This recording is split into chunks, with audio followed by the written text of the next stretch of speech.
Hello mga kabisaya, here is your ang Bisaya sa Limanya again. So guys, of course, nandito kami ngayon sa isang cheese market. So dito guys, makikita mo iba't ibang klaseng cheese, iba't ibang flavor. So it's my first time here guys. And awas siya kasi ang daming tao guys. Tapos, ang init ng panahon, it is 32 degrees. Yan guys, first, di ba, makikita nyo kagad yung mga cheese. Mga cheese yan guys.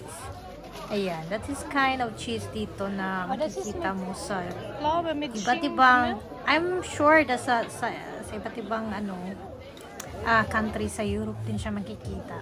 So, may mga iba't ibang flavor, but not only cheese ang mga paninda, of course, yung mga spices, ayan, it's an oil, ayan siya guys. So ito pala yung mga tinda dito is pero no produce siya sa lugar na dito lang sa kanila. So yung mga tinda dito is only produce in their what we call that one, parang province or sa ilang sa part sa kanilang lugar. So kasi maraming mga industry din, maraming mga production company dito guys. Ayan, so ganyan guys, maraming mga cheese, maraming mga seasoning, maraming mga oil, so ganyan pa. So ito yung mga product na kung saan mabibili mo sa lugar nila. So yan guys, this kind of cheese, yan ang pinaka-favorite ko na cheese guys. Kasi ang sarap niya. So, nakatesting kami nito guys. Ayan, nandun kasi yung lalaki na ayan, nagbibigay. Ito siyang, binigyan kami to taste the cheese. Ayan. Ang sarap niya guys. So, ang sarap sa cheese, and of course sinabi sa asawa ko na, hey, bili ako ng cheese. Ayan. So, yan, ito yung cheese na binili ko. Ayan. And it cost 10 euros. Ayan, 10 euros na siya guys. I'm not sure magkano yung gram. Basta I paid 10 euros. And yung asawa ko naman sa kabila. Ayan, bumili din siya ng cheese sa kabila. Yun kung pangalan yun, So, ang dami kasing klaseng mga names sa cheese. Ayan, yan ang sinaslice sa tao. And he paid for 25 euros yun. Yes, 25 euros sa kanyang cheese. Ayan. And then, ayan, ito yung iba-ibang cheese. Ayan, pwede kayong makatasting sa mga cheese nila dito, guys. Ayan, kung gusto nyo mag-tasting, pwede. Ayan. Ayan is another kind of cheese. Ayan, may mga flavor yan, guys. And dito din, di ba? Ang daming cheese. Yan, guys. So, iba't ibang klase talaga siya. So, guys, kasi mainit ang panahon. So, nag-stop over kami dito sa wine, store. So, sa kanilang booth. Sabi ng asawa ko, yun na tayo ng wine. So, hindi ako pwedeng uminom. So, yung asawa ko lang ang uminom kasi akong magda-drive. Kasi naging driver naman tayo ngayon. Ayan. So, siya lang ang uinom. Iinom ako pero not with alcohol. So, mamaya kasi iba yung bibilin ko. So, yung asawa ko, ayan, testing siya ng wine. Ayan. Okay naman ang wines. Ayan. Ito pala yung ininom ko guys. Yan, yung apple juice. O, diba? So, ang sarap ng apple juice guys.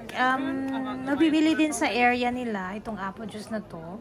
So, it really tastes good. Kaya, baka next time, bibili kami directly sa store nila. Ayan. And then this broth guys, another bread. German bread ito guys. It's like yun ang pinaka-favorite, yun ang pinaka dito na bread sa Germany. Ang laki nito guys, ang laki talaga. And tawag nito is Bauerbrot. Ayan. And masarap siya, parang crispy yung niya sa labas, and then sa loob is very soft. So masarap siya kakainin with the cheese. Tapos may wine ka sa tabi. It's really good. Yan guys. Yan, bawa buti. Hindi yung Corbis ha. Iba kasi yung Corbis Krusty. So yung Corbis Krusty is may pumpkin na seeds sa iba. Sa bread. Ayan. Yan, dito naman guys, is the area, yung mga mga shinken, we call this one. Ayan, and gusto kasi ng asawa kong bibili. Bumibili siya ng itong isang, naman, very expensive. Napaka-expensive ng shinken guys. Talaga yun? Magkano yun? 26 euros yung niya? Binayaran niya for only just a few gram. Iwan ko magkano yung gram na yan. Ito naman guys, ang ibang klase ng cheese, 'di ba oh? Parang hindi cheese. Yeah, parang hindi siya cheese guys, pero it's cheese. Cheese siya. You can pay a lot of cheese. You can buy a lot of cheese here guys. Ang dami-dami nilang cheese. Yan, may Switzerland cheese. Ayan, may ibang klaseng cheese. Ayan, may pa from UK. So, ito naman guys is the Cheese Museum. Ayan.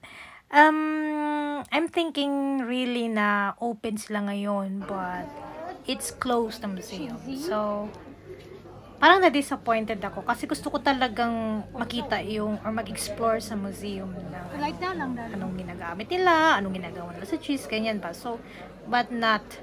So, ang ginagawa pala nila dito ngayon is they have a cheese tasting dito. So, you have to pay 10 euros for the entrance.